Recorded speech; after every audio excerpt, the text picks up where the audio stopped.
Assalamualaikum.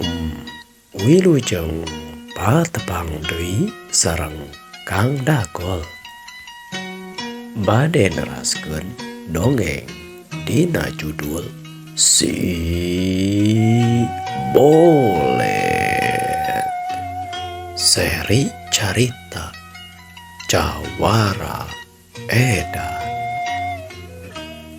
Dina episode anu kalangkung Kang Dagol nuju nyarioskeun di bumina Kisanca anu nuju ditepangan ku si Kang Bakirnya. Teras deui mengutas katut sitisna cenah. Yo nyarioskeun kaayaan di lembur kebon jati teh gitu tah. Kumaha carios ajeuna? Mangga sadayana cara ketan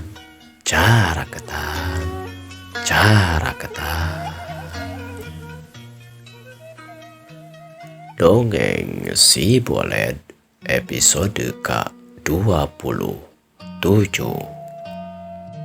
Satuluina Kang Bakir nyarita, "Tuh kitu tisna merunan nya cek amang mah cing dilemurkeun oge meureunnan urang teh kudu nya sing sabar we saheulaan mah da meureun aki oge di dieu moal naon istilahna mah moal cicingeun lamun aya nanaon mah urang oge meureun ulah cicingeun deui nya kudu nalingakeun meureunnan ibaratna mah ari suudon mah ulah meureunnan tah kitu ngan ari waspada mah kudu nya kitu nya ki.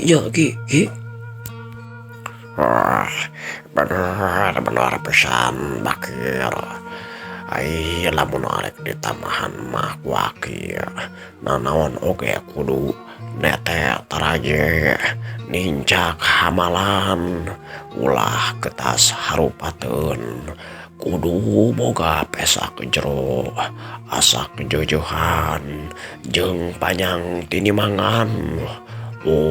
Lobang geningnya istilahna teh anu intina mah urang teh kudu hati-hati mun bahasa ayeuna mah cenah geningan ulah gurung gusuh naon kitu lamun teu salah ucuk ajangan mah Allah ajalah minasyaiton gitu naon poho istilahna teh gurung gusuh teh ketebas gedebug gitu tah teu eta teh naonnya teh dihitung heula nanaonna teh hati-hati gurung gusuh teh cenah eta teh pagaweana setan gitu. Ulah miuni juriga miuni setan ari kitu mah urang sacara jalma ngade ge cariosan ti Kisanca nu samodel kitu. Ieu nu tiluan teh ngut-ngutan we nyaluyuan jeung ngaheuhkeun meureunnan kana anu didugikeun ieu ku Kisanca. Satuluina sanggeus kitu mah maranehanana opatan teh ngobrol we kaitu jeung ka dieu ti ka wanci kira-kira tengah poe anu tiluan. Satuluina mah pamitan ka Kisanca ngagendig we sanggeus pamitan mah marulang deui ka imahna masing-masing ka lemurna di lembur babakan leuweung ipis tea. Kisanca saditinggalna ku nu tiluan tuluy manehna nyalingker ka tukang ngaleos ningalkeun tepasna. Satuluina manehna newak hiji japati anu dibeungkeutan deui ku hiji lawan anu teuing ditulisan naon bangunna mah arek nyieun deui atawa mikeun deui lalayar surat berenang anu satuluina eta japati surat teh diapungkeun deui. Cag urang tunda kaayaan Kisanca kebat urang nalingakeun lumampahna eta manuk japati anu rek nganugikeun cenah surat ti Ki Sanca. Teu dicatur lila waktuna jeung kumaha caritana. Eta manuk japati surat teh geus nepi ka leuweung jatiluhur anu pernahna mulu ka sawung anu ditempatan ku si Gunul jeung si Bolet teh. Horeng sibana horeng eta lalayar teh atawa surat teh geuningan ti Ki Sanca anu ditujuna teh ka si Gundul. Singket carita eta manuk tuluy ditewak tuluy suratna oge dibaca ku si Gunul. Sanggeus si Gunul ngarti meureun kana maksud jeung eusina eta surat, si manuk teh tuluy diampihkeun kana kandangna. Harita teh katingali si Bolet keur meulahan suluh we dihanap sabab ari si Gunul mah keur cicing meneran aya di luhur sawung anu di jangkungan da meureun sieun lamun aya engke manehna keur disarean di eta sawung teh aya satogalak teh. Si Gunul tuluy ngagorowan ka si Bolet. Bolet, ka dieu sakedeung coba. Aya perlu aya nu kudu diwangkungkeun ieu. Ngadenge panggaro nu samodel kitu, si Bolet anu euker meulahan suluh teh tuluy ngaleret ka luhur, malahan mah teu lila ti dinya ngecakeun kana pakarangna anu dipake meulahan suluh tuluy narekel jika anu babari pisan cepet dihanap ka luhur geus nepungan deui we ka si Gunul teh. Kieu Bolet, kuring aya perlu maneh di dieu we sakumaha anu biasana sok dilakukeun. Nya eta mah arek nguruskeun kebon wae. Arek ngapalkeun deui ilmu-ilmu jurus ti Ki Sanca anu ditambahan ku ilmu jurus-jurus ti kuring alus eta mah sok we. Sabab kuring ini teh aya dikira-kira mah moal lila paling dina lilaan oge saminggu lah atawa 3 poe. Ngan bisi rada lila oge nya. Inti pangajaran ti kuring ka maneh supaya di dieu nganelan jeung nguatan ilmu maneh sok we lakukeun. Istilahna mah sing bisa macagal sorangannya. Oh, gitu Kang. Mangga atuh. Wah, abdi mah telangkung akang wae. Halus. Sabab meureun maneh ge kudu tekun kana janji. Kamari-kamari ku kuring pan geus ditalek meureunan. Naon wae pandita kuring rek nu kaharti jeung teu kaharti ulah arek dipungpang jeung maneh geus nyatujuan kana anu dipentak ku kuring teh. Mohon Kang, mangga abdi mah sejatuh tumut wae kana kumaha anu di piwarang ku akang kitu tah. Halus ari kitu mah. Nya atuh nya. Ayeuna oge kuring arek singkil arek ngalaksanakeun anu dibijakeun ka maneh Bolet. Mohon Kang. Nya kitu nya kuring rek ditinggalkeun sing jongjon we jeung bisa ngamanfaatkeun waktu kunaon we nya. Nya Kang jelasna tadi kita didugikeun harus ari geus ngarti mah. Sanggeus pamitan kitu mah tuluy si Gunul singkil manehna gesat gesut dangdan make kampret hideung malahan mah ditotopong barang blang semplak. Kareret ku si Bolet manehna tuluy nyokot oge gobang atawa bendog rada panjang.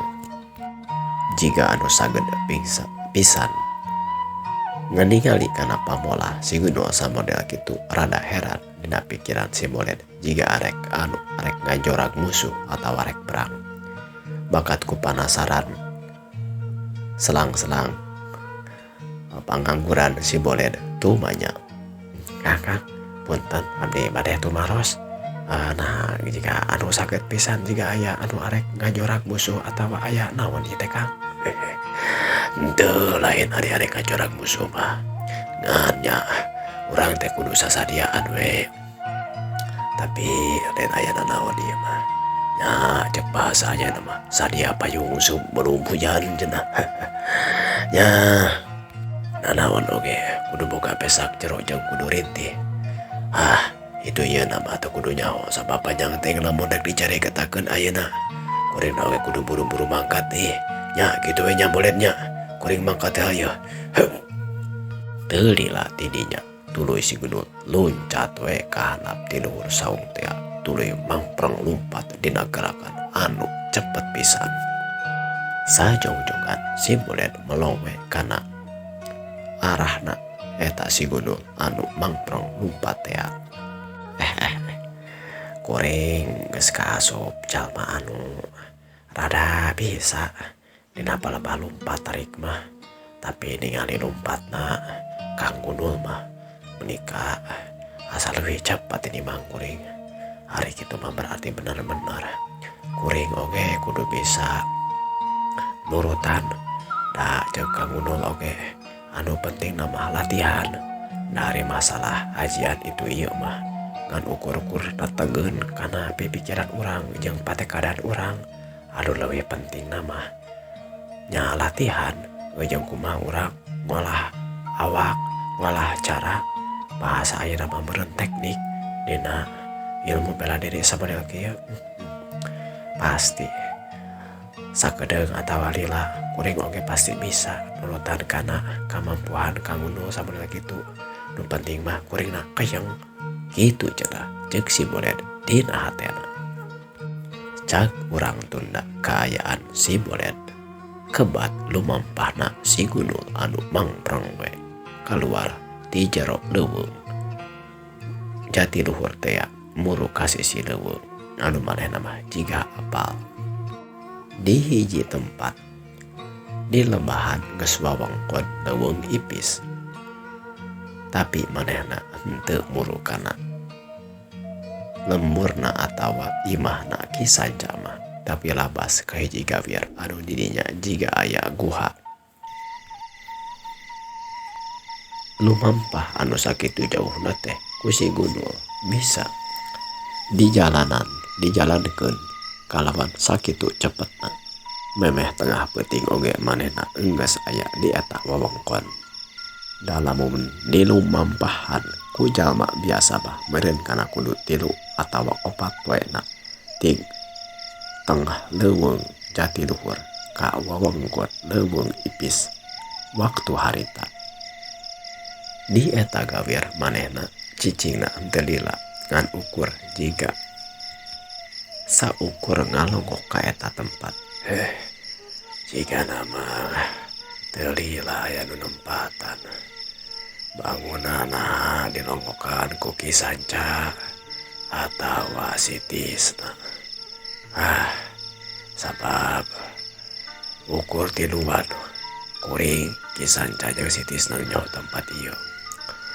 Tawa lamun jorok we si Tisna beureunan aya jama saja tapi katingali nama si Tisna bangun nama jeung deui tingkesna naon.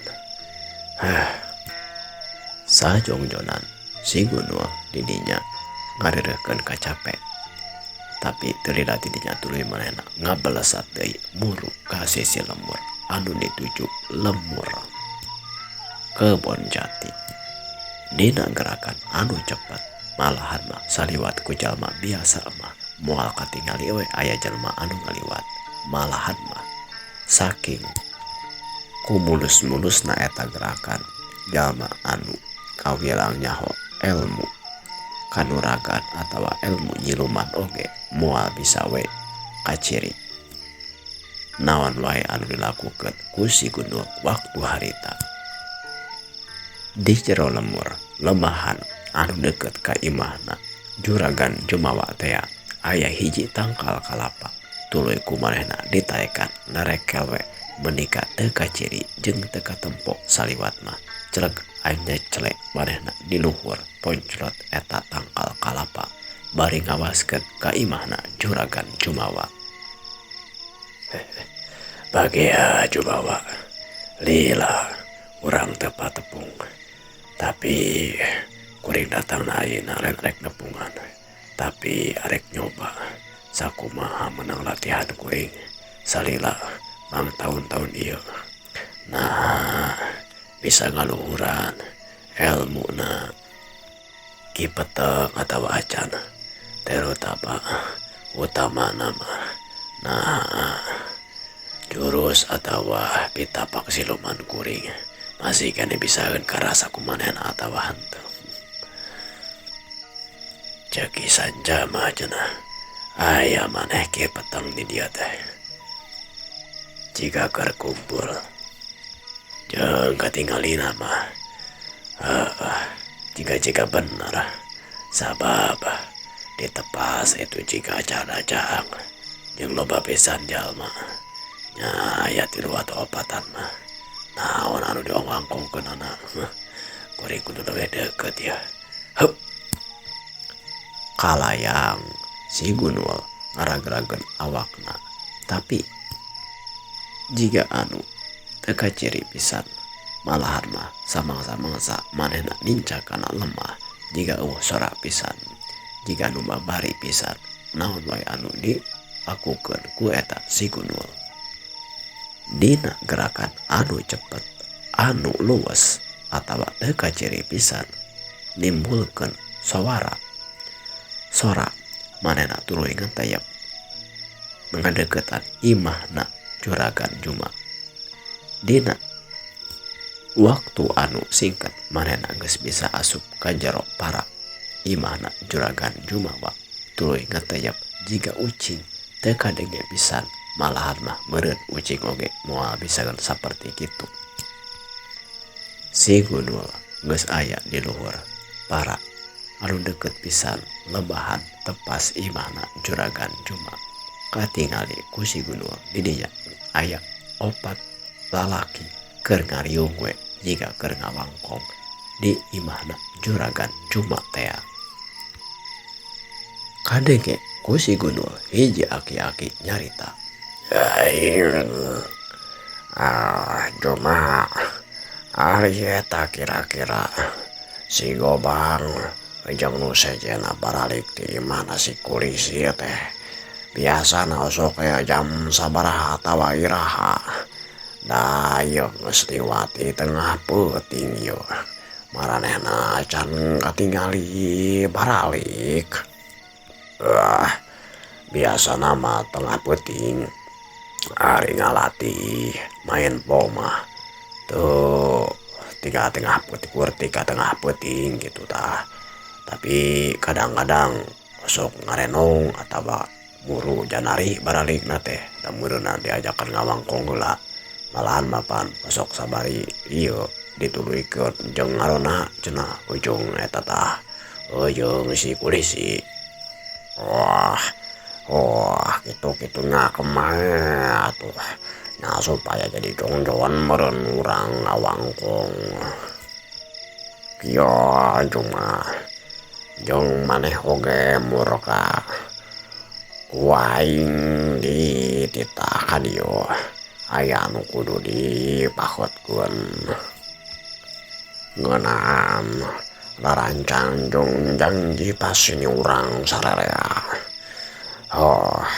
maneh engkos janji ngajabatna jadi tua kampung teh moal rek salawasna jeung rek moal lila-lila ngan ukur 5 tahun cenah lain ayeuna ku maneh geus treh waktuna masrahkeun kana eta kalunghan teh ka si Juma meureun tua kampung anu katelahna den murka tea katingali bener we aya di eta tempat malahan mah dibaturan oge ku Mang Kalong jadi di eta tempat teh aya opatan Juragan Juma Ki Peteng Juragan Murka jeung si Kalong ngadege cariosan di Ki Peteng samodel kitu tuluy Juragan Murka nyarita ya kukurik oge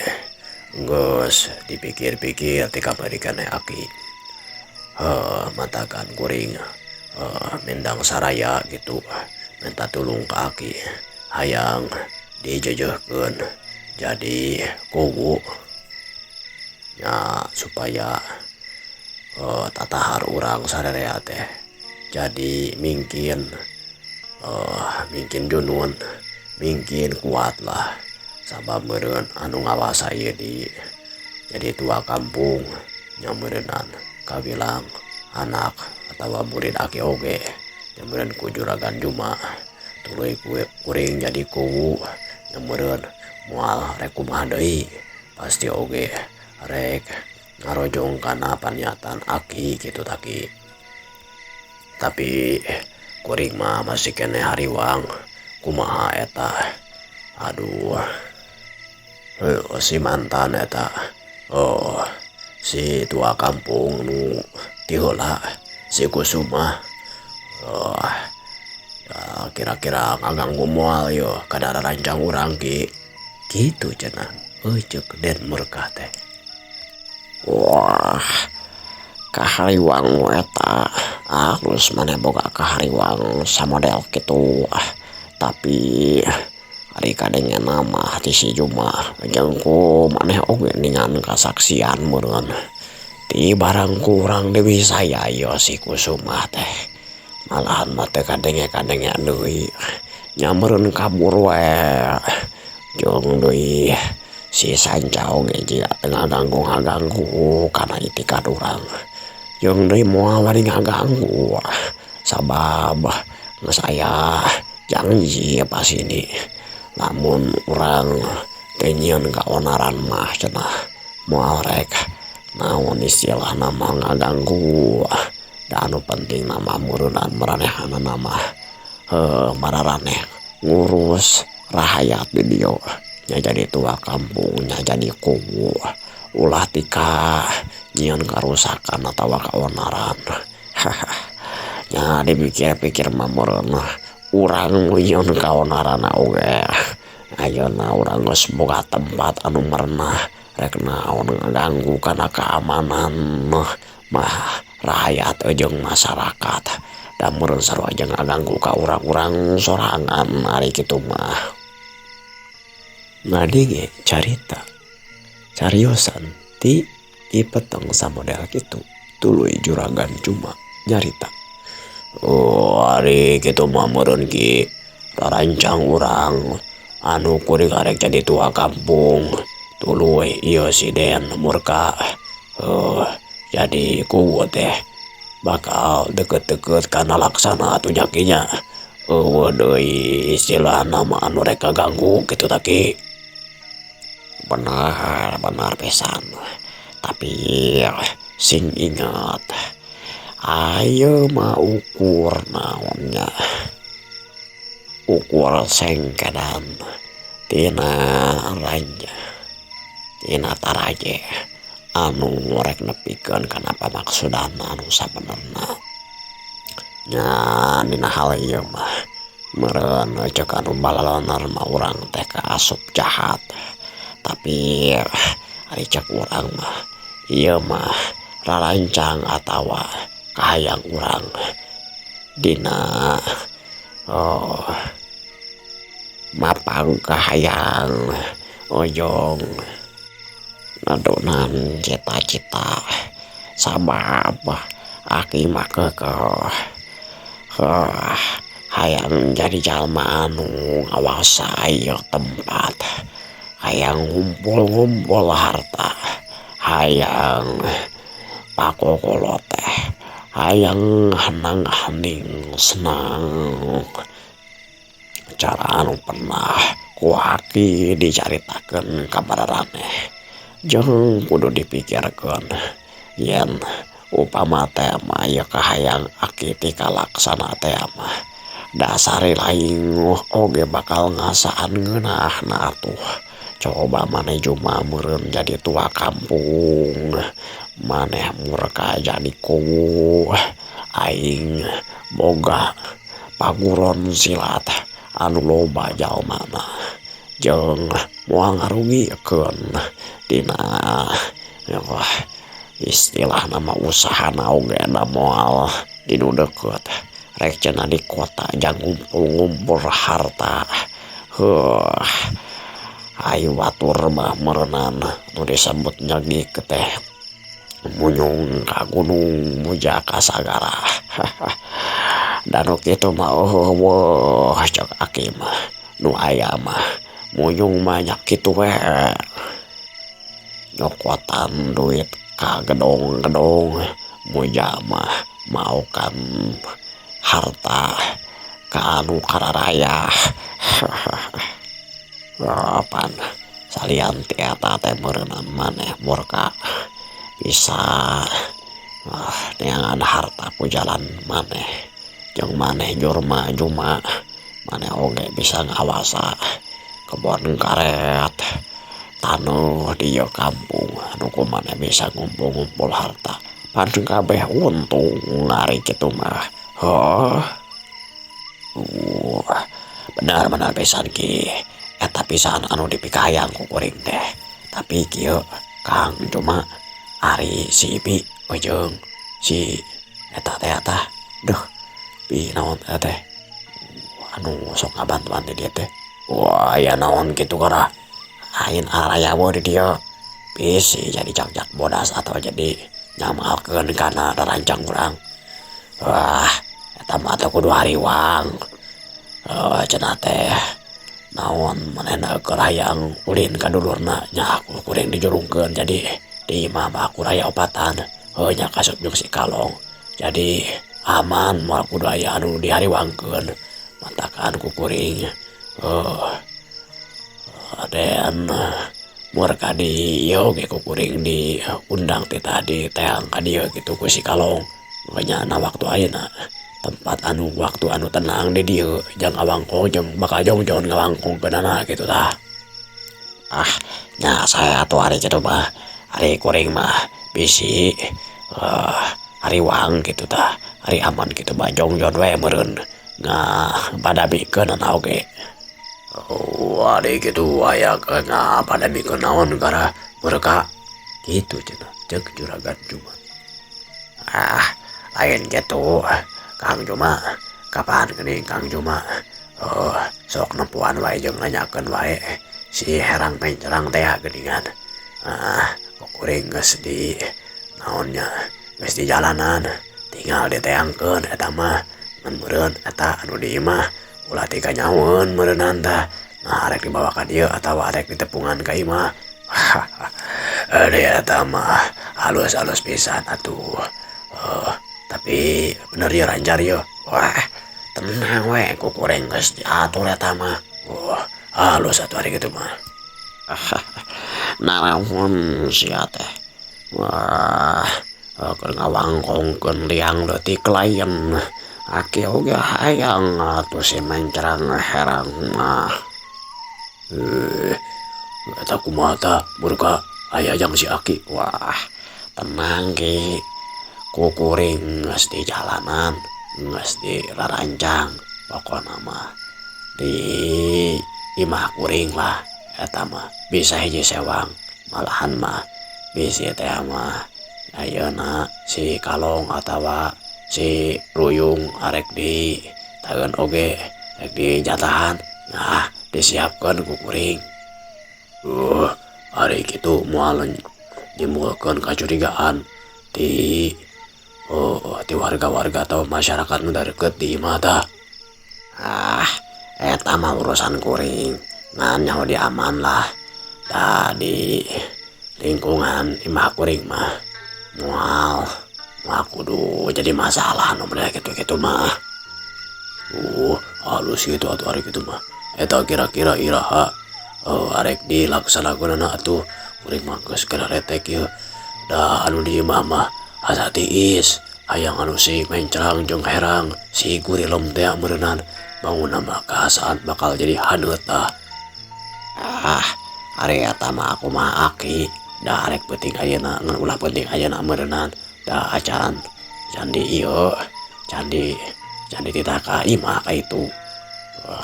Kumaha Ki arek iraha tah Ki. Aya Ki kudu ka imah lain mah hoream jeung bisi aya anu curiga jeung itu ieuna bawa we titah ka imah Aki sadiakeun dua malah.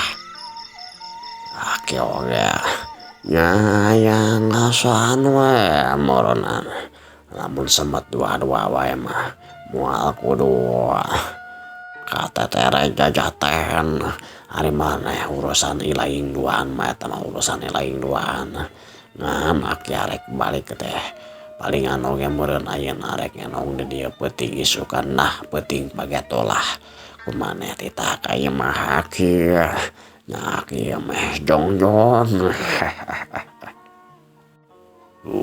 nyaru sari kitu mah nya beureunan masalah eta mah beres we tapi ki kuring teh jadi hariwang ujung penasaran oge hari kira-kira si Banda kana lalampahan kuring anu model kieu ka apalun tuh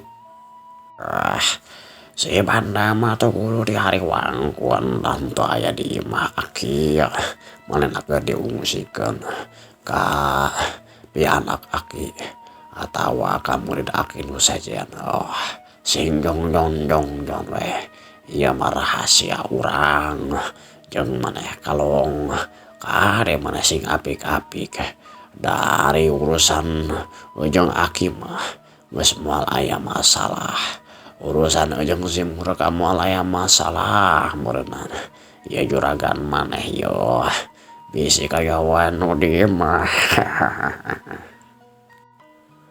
Ceuk si Aki pateng teh jiga anu semu ngaheureyan ka juragan Jumawa. Tenang we atuh Aki.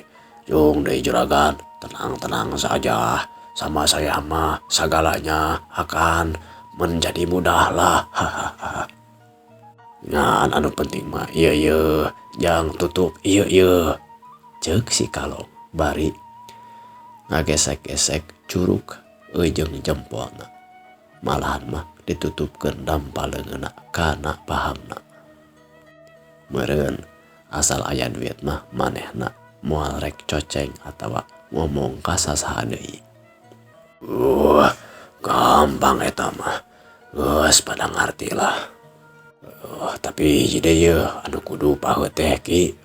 Jeung anjeun Murka iraha arek diresmikeun anak ieu kuring jadi tua kampung jeung anjeun jadi kuwu teh. Kitu cenah ceuk juragan Juma nanya ka Den Murka. Satuluyna Den Murka nyarita. Ari lancar mun lancar mah da kuring ge geus beres. Hari itu ieu nama nya meureunan arek diresmikeun teh. Katingali nama 3 atawa 5 poe ka hareup. Jeung lamun kuring geus resmi mah meureun tah dituna kalunguhan kuring jadi tua kampung. Tah eta mah tinggal dipasrahkeun meureun ka juragan. Ya mungkin mah meureun juragan Juma teh jadi tua kampung jeung kuring jadi kuwu. Halus arek kitu mah.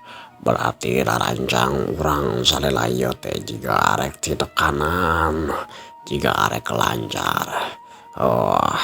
Dipikir-pikir mah zaman ayeuna mah hayang neangan untung teh geuningan bisa leuwih gampang. Malahan mah teu kudu ngagunakeun perkara-perkara anu make tanaga. Ayeuna mah kurang bisa ngagunakeun ieu. Ceuk si Aki bari napalkeun curugna kana tarangna. Meureunnan maksudna mah ngagunakeun pitapak akal jang nyumponan sagala rupa kahayangna kalawan otak jeung rarancang. Katingali didinya juragan Juma, juragan Murka malahan mah si Kalong oge nyarerengeh we panujueun jiga nu panujueun kana kekecapana eta si Aki peteng teh.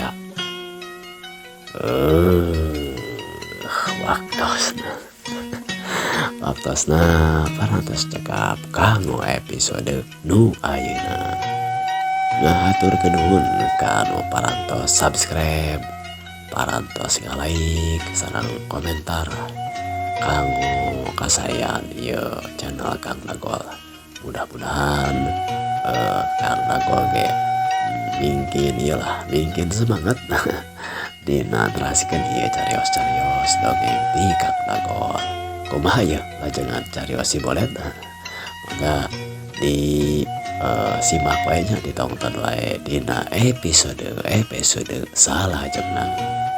Wilujeng patepang deui permio.